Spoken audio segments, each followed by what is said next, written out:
drive here. Jessica Armstrong. Jessica, what are we doing today?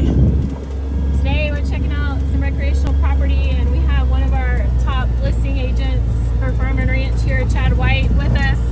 And we're just talking about some different things that buyers should be thinking about if they're looking for recreational property right now. So we're in April right now in Central Texas. What do you think should be some key things that buyers should look at if they're looking for a hunting property this fall?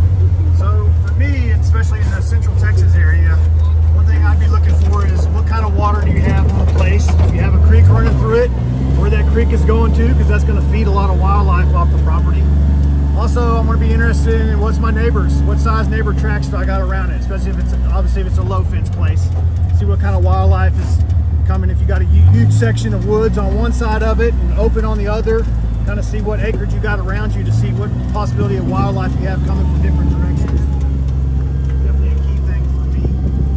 Also, what kind of management areas are in the county. If you look at like Burleson County as example, we have a 13-inch rule. So what kind of regulations are in that county? And then kind of researching kind of what kind of deer have been shot out of that county is what I would look at it. So if you're looking from a deer standpoint, or turkey, or hogs, and kind of talking to maybe some local people, looking at social media and kind of seeing what areas might be holding better deer than others. A couple things that I would be looking for right off the bat.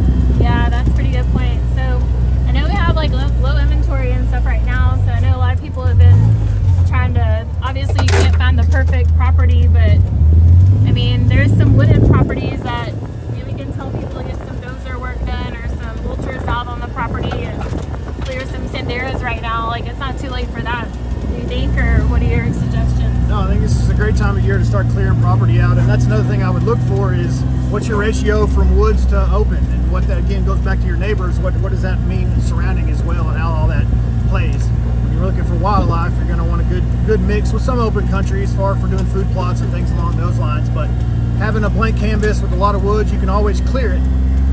But having a lot of woods is definitely a plus when it comes to wildlife and recreational property. So should people, like, is this a good time to start putting out your blinds and kind of determining like where you want to be and put protein feeders out and things like that, or this is a great time of the year? Early? One reason is because it's not hot. You get towards summertime, it's going to be 100 degrees outside. You don't want to sweat in Texas, no, Sean? So I'm not looking to sweat. So that's going to help you out this time of year because you got a lot of better weather. You can get a lot more work done. But also this time of year is a great time of the year to put out protein feed. Deer lost their horns, are going to be starting to grow back here, and putting out protein feed, getting your game cameras out, kind of seeing what wildlife's coming in. It's definitely a great time of the year for that as well. Yeah, those are really good tips. I know a lot of buyers ask us those questions a lot, especially when they're looking in this area for a place to, go on the weekend, and really close driving distance compared to South Texas, and